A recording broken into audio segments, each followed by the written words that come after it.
The big game is fast approaching, but wait, you still haven't got your tickets. You've spent hours searching, but you're still confused about ticket prices. Time to stop searching. Visit ticketcompare.com. We compare ticket prices for all the popular leagues and tournaments for you. We work only with the most trustworthy sites, so you can have peace of mind when buying your tickets. Compare prices, buy tickets, get to the game. Ticketcompare.com. Buying tickets made simple. What do you make of that, a photograph like that?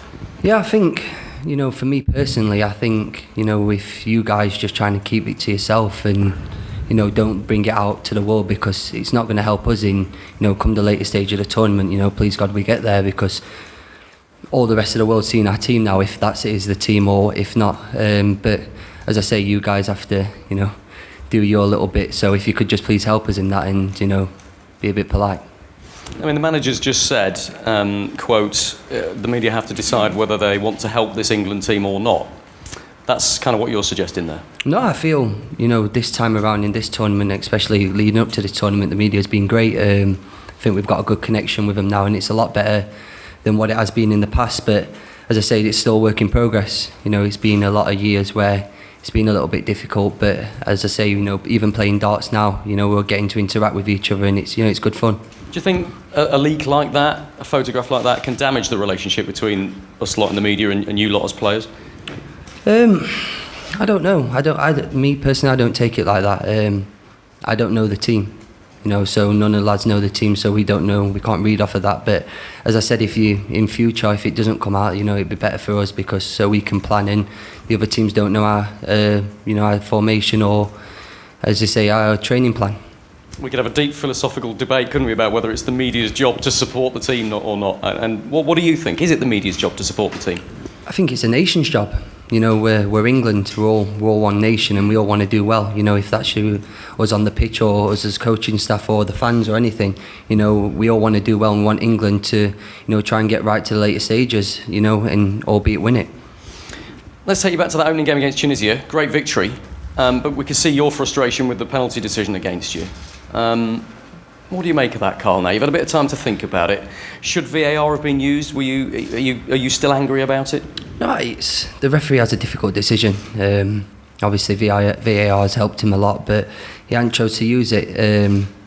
For me, it's a bit of a cloudy situation where when did he use it? When can we say, can you check the TV? Because we had the referees meeting. If we do, put that forward to him and he doesn't agree, he can show us the yellow. So it's a fine line, but the referees have a hard decision to make there and then in a split second, and he called it as a penalty. As I said before, probably in the Premier League I might have got away with it. In the World Cup, maybe not. Has it knocked you at all? No, I've had more knocks than a penalty decision given against me. Obviously, it wasn't the ideal start for my tournament on a personal level, but I have to pick myself up now. I'm an experienced player here, and I can't let things like that affect me, because there's other people that might be looking up to me to pull them through the game.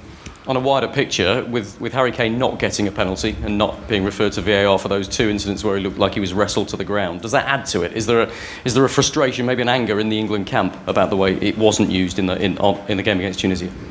No, I don't think so, because we got the justice at the end of it, which was the 3 points and the late goal. So, Harry Kane put the ball in the back of the net, and it don't matter about his penalty. Last one from me, mate. Raheem Sterling's been very open in an interview he's done with the Players' Tribune today. I don't know if you had a chance to see it. He talked very openly about how difficult his childhood was, and sometimes he had to have breakfast from a vending machine and that sort of thing. I mean, we're talking about the relationship with the media here. That's incredibly open. And when you add that to some of the comments that some of the interviews that Danny Rose has done about his depression, why is this England team so open? It's amazing for us to see it, you guys opening up like this.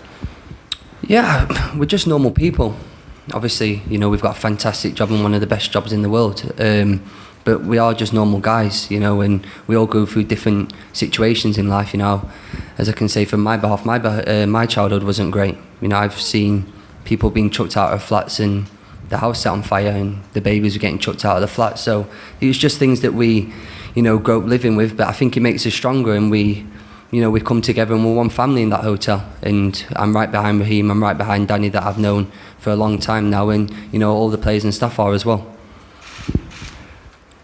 Steve Scott from ITV. Just one more about Steve Holland's nose. Whatever the rights and wrongs of it, I think it's fair to say everybody in this room wants England to do well, but the contrast to that is it's not the media's job to be fans per se.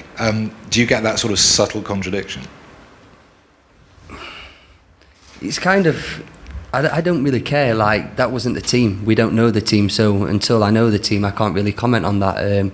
If I thought that was the team, then I'd say, okay, it's not really helped us, guys. But Steve cleared it up this morning in training. He's apologised to us all, which we had a bit of banter with him about, and that was it. We just knocked it on the head at that. Okay, move on from that. How much have you studied the Panama team, apart from obviously watching their first game? No, we've seen a few clips. We know that they're a physical team. Tunisia like to play the ball out from the back, and they were very patient. And we pressed them high, but they got out sometimes. But Panama are probably more direct, so we've had to change our game plan a little bit and think of the threats that they're going to cause us. And how do you think that's going to change your role specifically? No, I feel that they need to worry about us more than we need to worry about them. I think, as I said before, we've got key men in key areas that can go and get goals at any time. So if we just keep the ball, keep to our, the style that we've been playing throughout, the build up to the tournament, and especially in the first game, especially the first half, I think we'll be fine. And how are you enjoying growing into your role in the back three, as opposed to what you usually be doing? No, it's fantastic. As I said before, for me, just to be onto the pitch in a World Cup is a great privilege for me. Something that I never thought as a kid I'd be able to do, which I finally achieved. So as long as I'm playing, I don't mind where I play.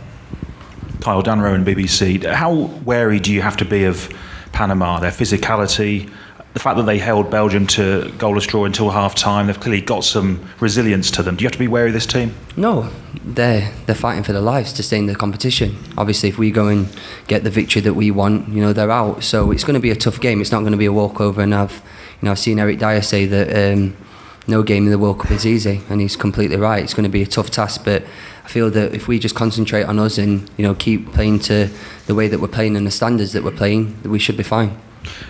Do you have more belief, more optimism in terms of how far England could go in this competition now than when you came? The last gasp victory against Tunisia, the fact that some of the big contender teams or so-called teams, Argentina for example, are finding it so tough. Do you think it may have just opened up a little bit if England has keep this going? I'd rather us just be quiet and just go about our business. As I said before, we need to believe we're in the competition, best competition in the world, and we need to believe we can go all the way. Now, that comes from the players, the staff, and everyone to do with England. Pushing us on and giving us that encouragement and belief to go and achieve great things. Can you pass the mic back to Ellie? I could probably just speak really loudly. Yeah. Argentina, shock result last night against Croatia. Did you watch it? What was your reaction to seeing a player like Lionel Messi go through that, and where do you think Argentina are going to be in the competition from here? Well, he's proved that he's human. Obviously, he's a fantastic player, but I've played with Luka, and he's just as good. Probably one of the best players I've played with. Obviously, they're going to be disappointed, but I'm not really concentrating on Argentina. I'm more bothered about us and what we do as a nation. Thank you. Okay, guys, I think that's the end of the live section. So we're moving to the